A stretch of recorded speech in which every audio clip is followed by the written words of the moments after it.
रहीम, अस्सलाम वालेकुम। उम्मीद है आप ठीक होंगे, खैरियत से होंगे। तैयब बलोच आपकी खिदमत में फिर से हाज़िर है जी। सुप्रीम कोर्ट में आज दो अहम मामलात जो है वो ज़ेर समात आए। एक तो 14 मई के इंतखाबात का मामला था जिस पर इलेक्शन कमीशन ने नज़रसानी दरख्वास्त दायर की हुई थी।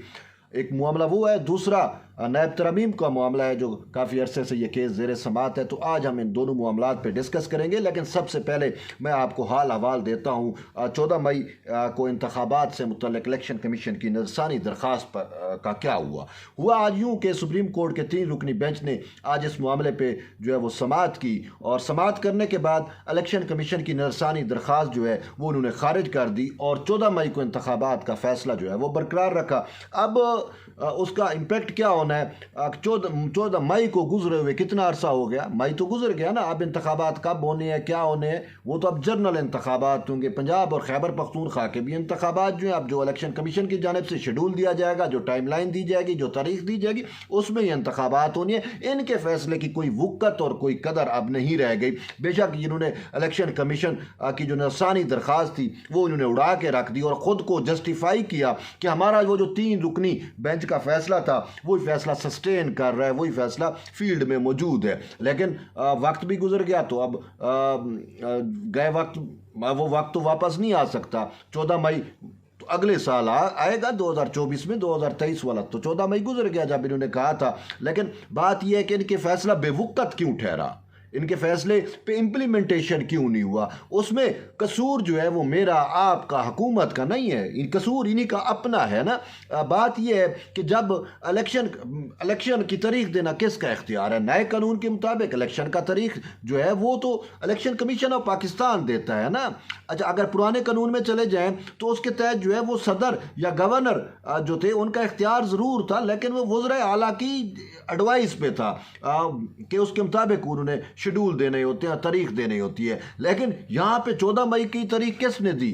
ना सदर ने दी, ना गवर्नर्स ने दी, ना इलेक्शन कमीशन ने दी। यहाँ पे बैठे हुए 3 जजेस ने दे दी, और वो जज जिनके बारे में अवामी तासुर है, ये मेरी बात नहीं है, अवामी तासुर ये है कि ये इमरानदार जजेज़ हैं, ये हम ख्याल जजेज़ हैं, इमरान खान के हम ख्याल जजेज़ हैं। उन्होंने इमरान खान की फैसिलिटेशन के लिए, उसकी सहूलतकारी के लिए 14 मई को इंतखाबात का सिर्फ तारीख ही नहीं दी बल्कि साथ शेड्यूल भी जारी किया, जो टोटली होली सोली इलेक्शन कमीशन का काम है। इन्होंने यहाँ तक कह दिया कि कब कागजात नामजदगी जमा होंगे, कब उन पर एतराज़ात होंगे, कब फाइनल लिस्ट लगेगी और कब पोलिंग होगी। ठीक है, ये पूरा जो इलेक्शन का प्रोग्राम होता है ये सुप्रीम कोर्ट ऑफ पाकिस्तान के जजेस की जानिब से दे दिया गया। अब होना क्या था उस पर इम्प्लीमेंट ही नहीं हुआ। अब इम्प्लीमेंटेशन में की वजह क्या है कि जो पीडीएम की उस वक्त हुकूमत थी उसने फैसला मानने से इनकार किया। अब वो मानने से क्यों इनकार किया? उन्होंने कहा ये तो अक़लियती फैसला है।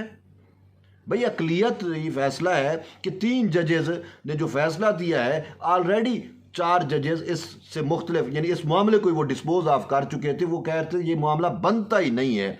तो उन्होंने कहा वो तो जो फील्ड में चीज़ सस्टेन करेगी, अक्सरियत ही फैसला सस्टेन करता है ना, अक़लियत का फैसला तो सस्टेन नहीं करता। लेकिन चूंकि यहाँ पे जो आइन और कानून का जुरिस्प्रूडेंस आजकल अप्लाई नहीं है, और वो कहते हैं कि जी यहाँ पे पाकिस्तान के सुप्रीम कोर्ट पे जो है वो मदर इन लॉ अपने चीफ जस्टिस उमर अता बंदियाल की जो सासू माँ है उसका जुरिस्प्रूडेंस अप्लाई कर रहा है। तो इसी वजह से यहाँ पे आइन बेवुकत हो जाता है, कानून बेवुकत हो जाता है, सुप्रीम कोर्ट की रिवायात बेवुकत हो जाती हैं। सुप्रीम कोर्ट के अपने जजेस की जो फैसला होता है या अक्सरियत का जो फैसला होता है वो भी बेवुकत हो जाता है। यहाँ पे वही कुछ होता है जो चीफ जस्टिस उमर अता बंदियाल चाहते हैं। शायद इसी वजह से जस्टिस मंसूर अली शाह यहाँ तक मजबूर हो गए थे, उन्होंने बाकायदा अपना नोट लिखा था और फैसला लिखा था जिसमें उन्होंने वाज़े तौर के ऊपर कहा कि ये चीफ जस्टिस उमर अता बंदियाल जो है ये तो जो है डिक्टेटर बन चुका है, आमिर बन चुका है, और अपने आप को मुतलक अलान जो है वो समझता है कि मैं किसी को जवाब दे नहीं हूँ। और फिर खुद इस चीज़ पे स्टैंप लगाई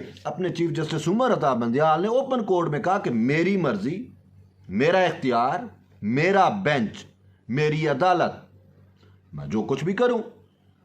तो भाई जब आप आइन कानून रिवायात अपने जो ज़ाब्ता अखलाक उसको साइड पे फेंक के अपनी मर्ज़ी के तहत अपनी ख्वाहिशात के मुताबिक अपने नज़रियात के मुताबिक या अपनी सासू माँ की ख्वाहिशात के मुताबिक चीज़ों को चलाएंगे तो फिर यही होगा कि आपके फ़ैसले बेवकूफ़ ठहरेंगे।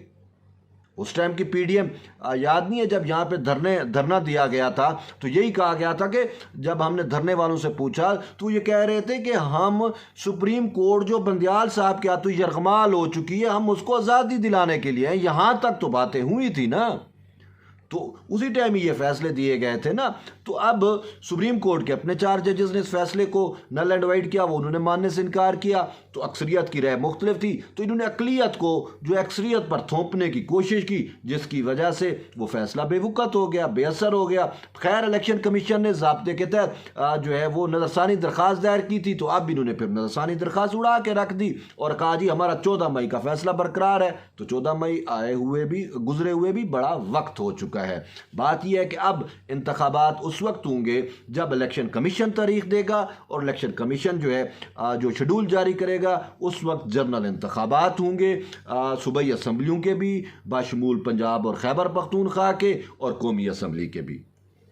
तो ये तो एक अहम मामला है। लेकिन इसके साथ साथ एक और चीज़ जो सुप्रीम कोर्ट में हुई, वो नैब तरमीम से मुतल्लिक़ केस जो है वो भी आजकल सुप्रीम कोर्ट में ज़ेर समाअत है और तकरीबन वो अपने हतमी मरले में दाखिल हो चुका है।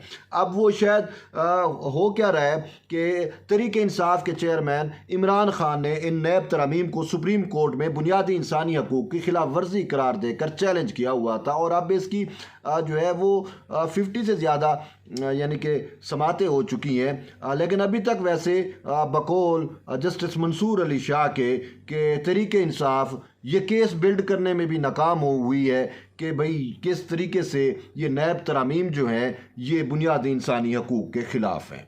हर समात पे जस्टिस मंसूर अली शाह ये पूछते हैं तहरीक इंसाफ के वकील से, वो इसका जवाब नहीं दे पाते। लेकिन दूसरी साइड पे चीफ जस्टिस उमर अता बंदियाल हूँ या जस्टिस एजाजुल एहसन हूँ, तो वो जवाब देने की हद्दुल मकदूर कोशिश करते हैं, लेकिन वो भी हवा में, वो भी नहीं कह पा सकते कि भाई ये बुनियादी इंसानी हकूक़ के ख़िलाफ़ है। लुकमे वो ज़रूर देते हैं तहरीक इंसाफ के वकील को, लेकिन तहरीक इंसाफ के वकील ख्वाजा हारिस अभी तक ये साबित नहीं कर सके।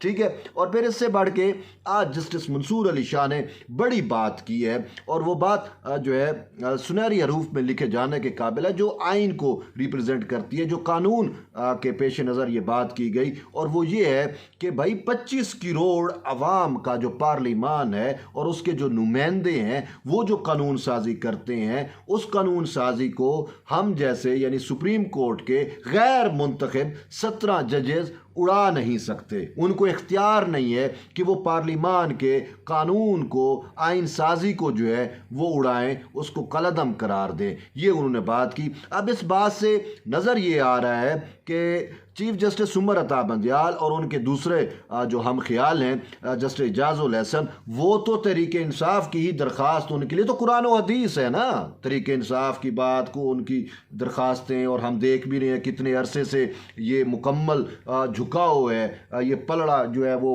किस तरीके से तहरीक इंसाफ की सहूलतकारी के लिए झुका, जिसकी वजह से ख़ुद सुप्रीम कोर्ट के ऊपर भी बड़ी बातें की गई, आइन व इंसाफ का मियार भी जो है वो कितना गिरा। तो बहरहाल इन्होंने तो तहरीक इंसाफ की बात और उनकी प्रेयर्स के मुताबिक फ़ैसला करना है, लेकिन जस्टिस मंसूर अली शाह ने अपना माइंड दे दिया है। वो यही कह रहे हैं कि भाई हम इसको कलअदम करार नहीं दे सकते। और वैसे भी जस्टिस मंसूर अली शाह ने एक और बात भी की हुई है कि भाई फुल कोर्ट बेंच बनना चाहिए। उन्होंने तो इस बेंच पे भी एक किस्म का एतराज़ उठाया हुआ है, और वजह भी उनकी जो है बड़ी लॉजिकल और आइनी तौर के ऊपर ठीक है कि 184(3) के जो मामलात हैं उसके लिए जो है वो बेंच की कंसल्टेशंस का मामला या बेंच की तश्कील का मामला भी बड़ा अहम है। और फिर अगर ऐसा नहीं है तो फिर फुल कोर्ट बेंच बनाया जाए कि इसको चीफ जस्टिस उमर अता बंदियाल या जो भी अपनी मर्ज़ी के मुताबिक इन मामलात को अब नहीं चला सकता। लेकिन बात यह है कि चीफ जस्टिस उमर अता बंदियाल को कितने केसेस में कहा गया, क्या कुछ नहीं कहा गया कि जी फुल कोर्ट बनाएं, ये करें वो करें, लेकिन वो मानते नहीं है। तो साफ ज़रा उन्होंने तो वही मानना है जो वो खुद कहते हैं कि मेरा बेंच, मेरी मर्ज़ी, मेरा इख्तियार। तो वो अपनी बातें करने पे और अपनी बातें मनवाने पे तुले हुए हैं, चाहे आइन और कानून जाए भाड़ में, सुप्रीम कोर्ट की इज़्ज़त वक़ार जाए भाड़ में। उनको इससे गर्ज़ नहीं है, उनको उस चीज़ से गर्ज़ है जो उनका दिमाग मान रहा है या जो वो समझती हैं कि ये चीज़ दुरुस्त है। वो बाकी चीज़ों को ना ही अहमियत दे रही हैं, ना ही उनको कोई वक़्त दे रहे हैं, और शायद इसी वजह से उनके फ़ैसले भी जो हैं बेवक़्त ठहर रहे हैं। तो बहरहाल अब कल हो सकता है शायद इस मामले पे समाअत मुकम्मल कर ली जाए, तो फिर कोई आर्डर, शॉर्ट आर्डर भी कल आ सकता है, या फिर अगर कल कंक्लूड नहीं होती तो फिर अगले हफ्ते चली जाएगी।